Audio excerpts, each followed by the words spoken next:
우리 삶에 정말 그런 사람 또 없습니다라고 이야기할 수 있는 누군가가 우리의 삶의 시간에 존재합니다.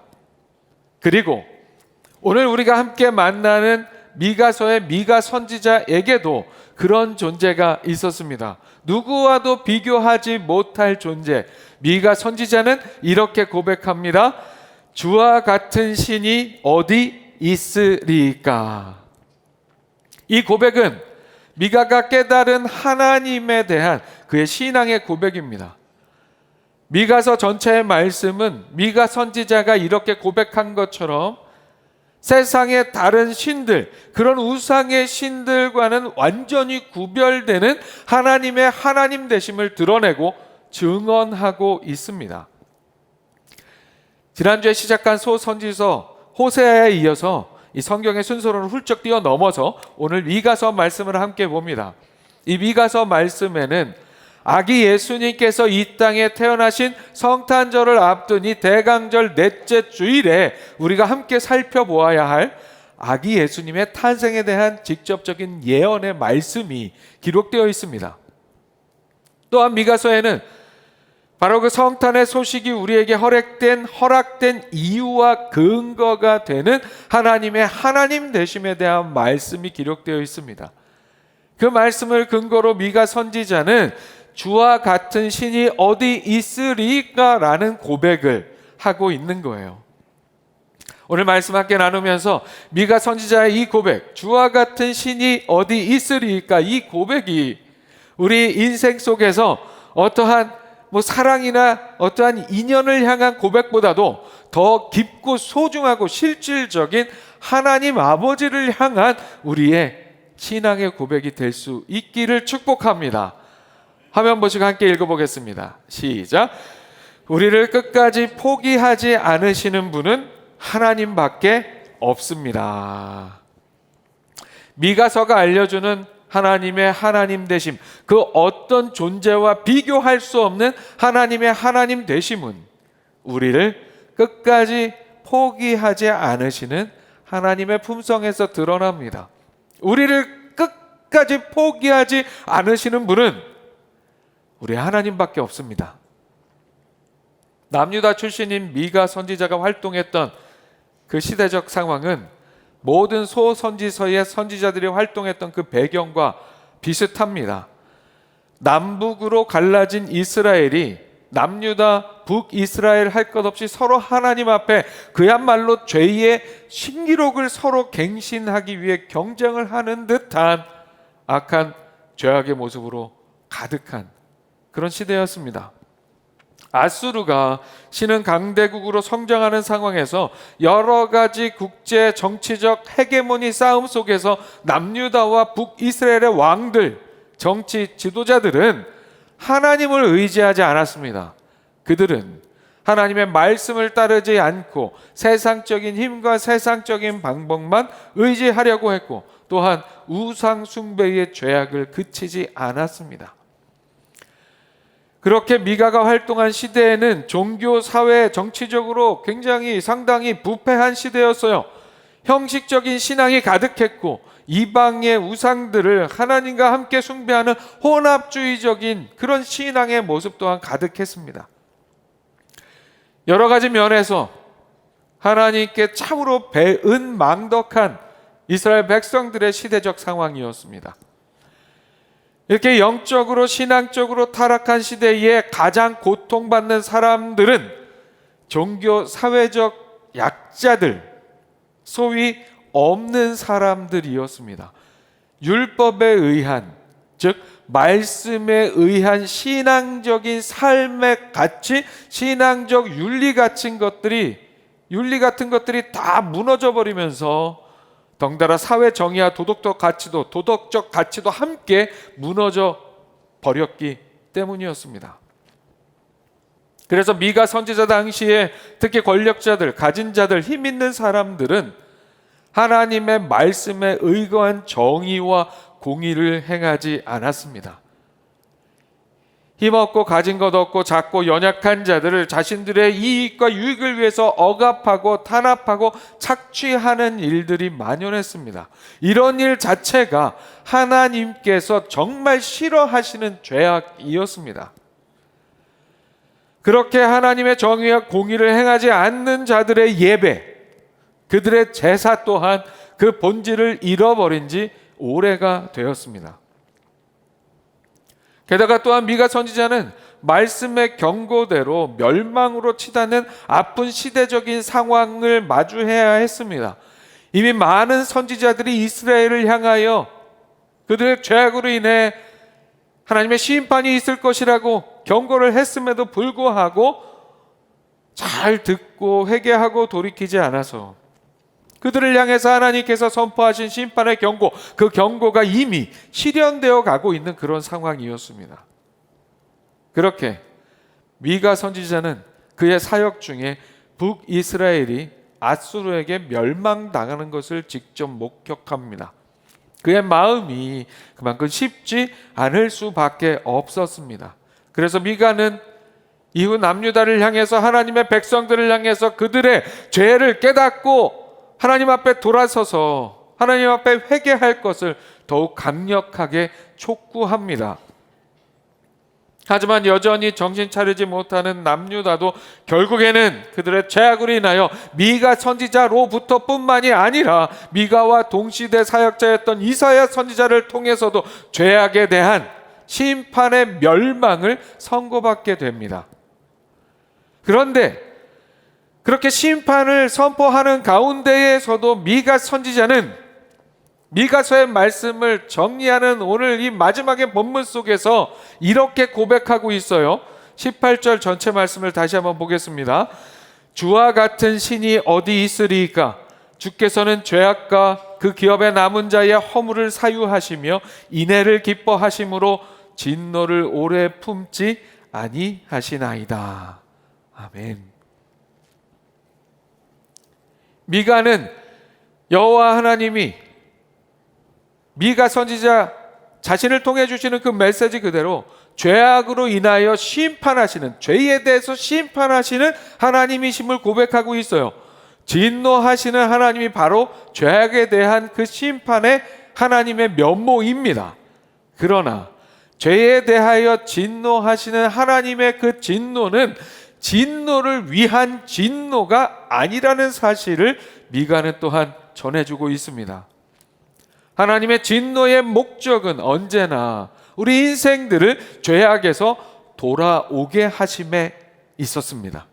그래서 하나님은 진노를 오래 품지 않으시고 인애를, 즉 은혜와 자비를 베푸시는 것을 더욱 기뻐하시는 분이십니다. 남은 자의 허물을 사유하신다는 것은 회개하는 자의 그 죄 자체를 기억하지 않는다는 거예요. 공소기각, 죄 자체가 없다고 여겨주신다는 그런 의미입니다. 하나님께서 왜 그렇게 하십니까? 하나님은 이스라엘 백성을, 그리고 오늘 살아가는 우리를 우리의 죄악으로 인하여서 절대로 우리가 죄악 가운데 가득 담겨져 있는 삶이라 할지라도 하나님은 우리를 절대로 포기하지 않으시는 분이시기 때문입니다. 바로 그런 하나님의 하나님 되심, 우리를 절대 포기하지 않으시는, 끝까지 포기하지 않으시는 하나님의 품성이 오늘 우리를 있게 했습니다. 하나님께서 우리의 죄악에 대하여서 그저 신으로서, 창조주 하나님으로서 진노하시기만 하는 분이었다면 우리는 이미 우리의 죄악으로 인해 존재할 수 없습니다. 하나님의 그 진노로 인하여 멸망하고 말았을 존재가 바로 우리들입니다.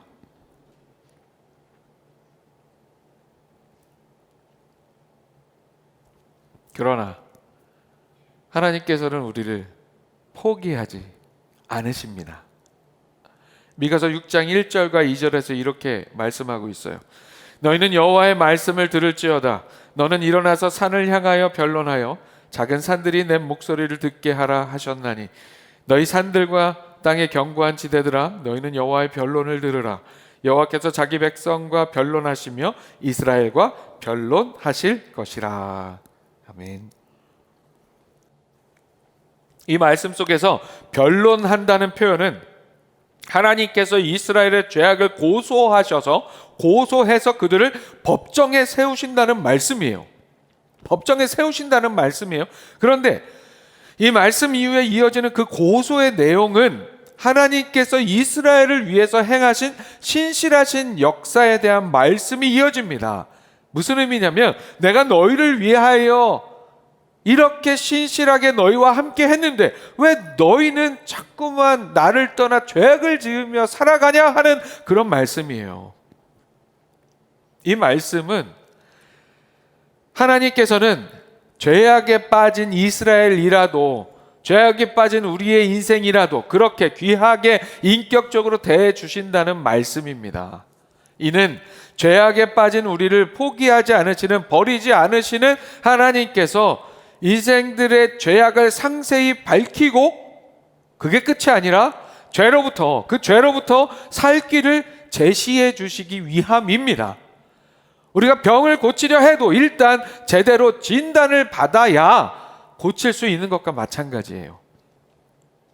사랑하는 여러분, 사람을 무시하는 환경일수록, 사람을 사람으로 대하지 않는, 인권이 무시되는 상황일수록 하나님께서 말씀하시는 이런 변론의 과정, 재판의 과정, 이런 과정 자체가 없습니다.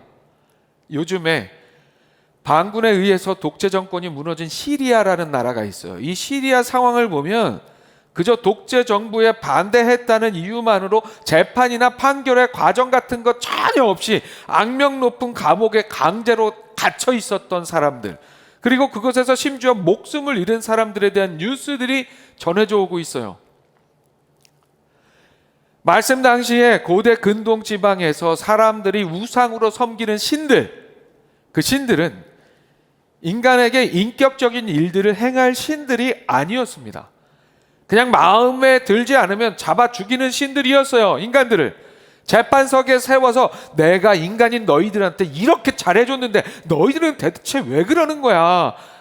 나는 너희들을 여전히 사랑해, 용서할게, 그러니까 돌아와 하면서 인간들을 인격적으로 대우하고 설득하고, 또 그런 인간들을 위해 회개하면, 돌아오면 내가 복 줄 거야, 그렇게 약속하고, 또 그 약속을 신실하게 지키고 하는 신들이 아니었습니다. 그래서 악한 인간 스스로 만들어낸 그런 우상의 신들을 또 스스로 달래기 위해서 인신 제사까지 하는 가증한 일들이 성행하기도 했던 거예요. 그러나 우리의 하나님께서는, 우리의 아버지 되시는 창조주 하나님께서는 우리의 죄악에도 불구하고 우리를 함부로 대하지 않으십니다. 하나님께서 이스라엘을 그 죄악으로 인해 고소하시고 변론하신다는 말씀은 그래서 그만큼 하나님께서 우리를 향한 그 사랑의 마음, 귀한 마음을 가지고 계시다는 그런 의미입니다. 하나님께서 그렇게 하시는 이유는 하나님께서 우리를 끝까지 절대 포기하실 생각이, 버리실 생각이 없으시기 때문입니다. 하나님은 우리에게 말씀으로 이렇게 약속하십니다.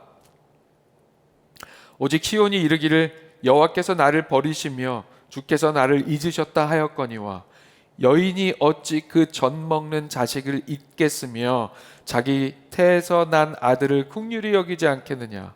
그들은 혹시 잊을지라도 나는 너를 잊지 아니할 것이라. 아멘.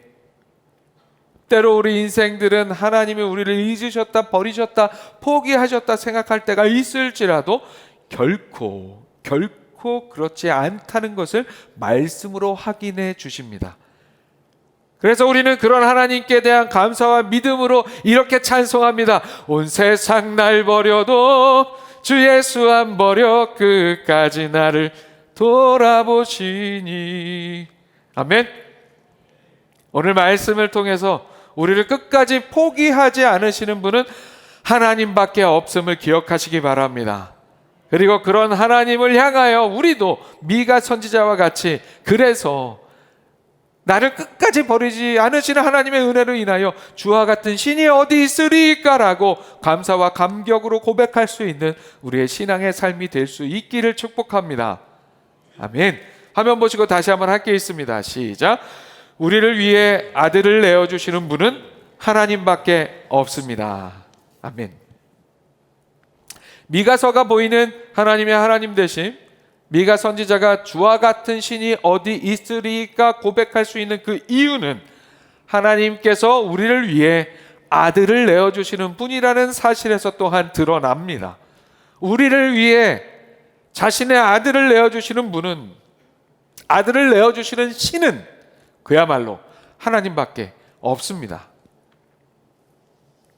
그렇다고 해서 주와 같은 신이 어디 있으리까라는 하나님을 향한 고백이, 그렇다고 해서 이 고백에서 살짝 비춰지는 뉘앙스, 하나님 외에도 여러 신들이 실제로 있는데 그 신들 중에서 여호와 하나님께서 최고의 신이라고 고백하는 그런 고백은 아닙니다. 그런 고백은 아니에요. 하나님 외에 다른 신은 없습니다. 다른 신들이란 모두 인간들이 만들어 놓은 우상일 뿐입니다. 인간들이 만들어 놓은 신은 그 우상의 신을 만드는 인간들의 문화와 상식과 지식과 지혜를 넘어서지 못합니다. 그렇기 때문에 하나님의 하나님 되심은 인간들이 만들어 놓은 어떤 우상의 신과도 비교할 수 없는 하나님 되심일 수밖에 없습니다. 하나님의 하나님 되심, 하나님의 존재성은 인간의 상식과 지혜와 지식의 범위를 넘어서기 때문입니다. 앞서 언급한 것처럼 미가 선지자가 활동했던 시대의 이스라엘은 인간의 상상으로 만들어진 우상들의 이데올로기를 힘입은 세상의 위정자들, 힘 있는 자들이 그 이데올로기를 사용하여 온갖 죄악 속에서 자신들이 가지고 있는 권력과 힘을 이용해 약한 자들, 힘없는 자들을 착취하는 시대였습니다. 그러나 하나님께서는 창조주 하나님이시라는 절대적 지위와 권위로 우리 인생들을 착취하시거나 휘두르려 하지 않으시고 오히려 우리 인생들을 위해서 그 위치에서만 하실 수 있는 놀라운 사랑과 공의를 우리에게 행하십니다. 하나님의 그 사랑과 공의는 우리를 위해 이 땅에 보내주신 메시아 예수 그리스도를 통해서 드러나고 확증됩니다. 하나님께서는 미가 선지자의 입술을 통해서 하나님의 사랑과 공의를 이루실 분 예수 그리스도의 탄생에 대해서 말씀해 주십니다. 말씀에 이렇게 얘기합니다. 베들레헴 에브라다야, 너는 유다 족속 중에 작을지라도 이스라엘을 다스릴 자가 내게서 내게로 나올 것이라. 그의 근본은 상고에 영원에 있느니라. 아멘. 미가 선지자는 하나님께서 이스라엘을 그 죄악으로 인해 심판하시지만 그들을 회복시키고 메시아 왕국을 세우실 것을 예언하고 있어요. 방금 읽은 이 말씀은 예수님의 탄생을 예언하며 그분의 근본이 상고에 영원에 있다고 증언합니다. 이는 인간의 상상으로는 도달할 수 없는 하나님, 곧 본체 하나님이신 독생자 예수 그리스도께서 우리를 위해 이 땅에 오실 것임을 선포하는 그런 말씀입니다. 에브라다는 베들레헴의 고대 지명으로 알려져 있어요. 유다 지파의 베들레헴을 정확히 그곳이라고 가리키기 위해서 반복해서 표현되어 있는 거예요. 당시 베들레헴은 남유다의 수도 예루살렘에 비해 규모가 작고 중요성이 없는 곳이었어요. 그래서 이스라엘이 기대하는 메시아가 날 곳으로는 어울리지 않아 보이는 곳이었습니다. 그러나 우리의 상식을 넘어서는 미가 선지자를 통한 이 예언의 말씀은 이후에 정확하게 이루어집니다. 예수님께서, 이 대강절에 우리가 기다리는 아기 예수님께서 베들레헴에서 나셨습니다. 이렇게 하나님께서 우리를 위해 독생자를 아낌없이 내어주셨습니다. 우리를 그만큼 사랑하시기 때문이었습니다. 나 자신보다 더욱 귀하고 중요할 수밖에 없는 독생자를 우리를 위해 내어주셨습니다. 이것이야말로 인간이 만들어내는 어떤 우상의 신들에게서는 결코 찾아볼 수 없는 그런 우리의 하나님, 우리 하나님의 우리를 향한 사랑의 역사입니다. 그리고 이 땅에 육신을 입고 오신 예수님께서는 우리의 죄악을 우리 스스로 해결할 수 없음을 아시고 기꺼이 십자가의 길을 걸으셨습니다. 죄는 반드시 해결해야 하는 것이 하나님의 공의였기 때문입니다. 인간의 죄를 해결하기 위해 독생자를 보내신 사랑의 하나님, 또한 자신을 희생하여 죄를 해결하시는 공의의 하나님, 그런 하나님은 어떤 종교나 신화에서도 찾아볼 수 없는 유일하신 하나님이십니다.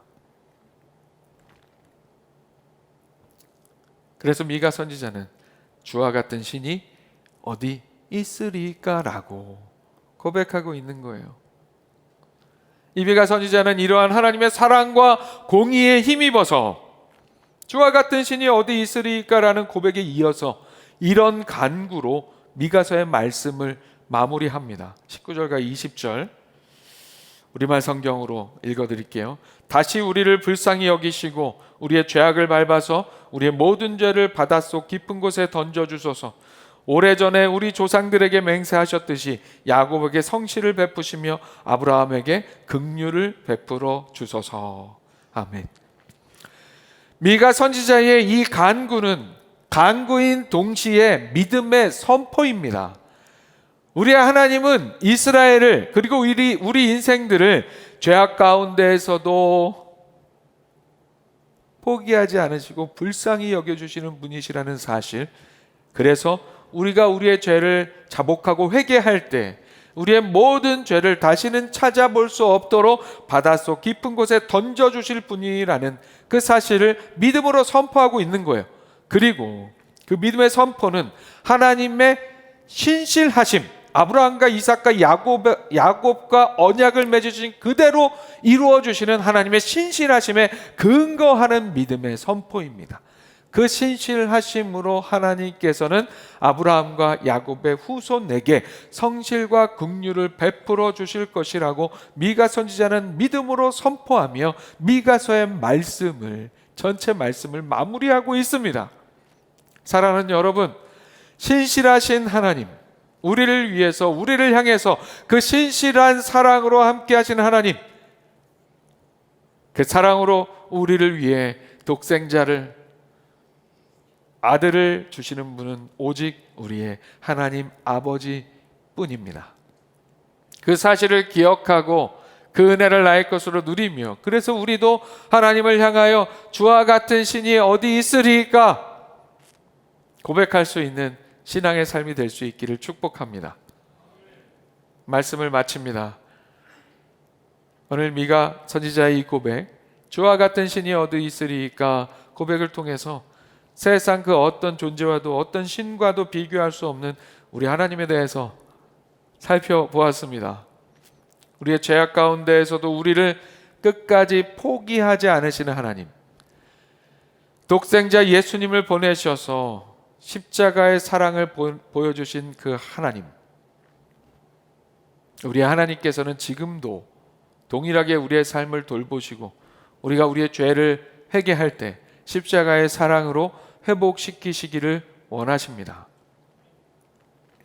그런 하나님께 우리가 드려야 할 고백은 미가 선지자의 이 고백과 같아야 합니다. 주와 같은 신이 어디 있으리까? 이 고백이 오늘 함께 예배하는 아기 예수님의 탄생을 기다리는 우리 모두의 진실된 고백이 될 수 있기를 주님의 이름으로 축원합니다.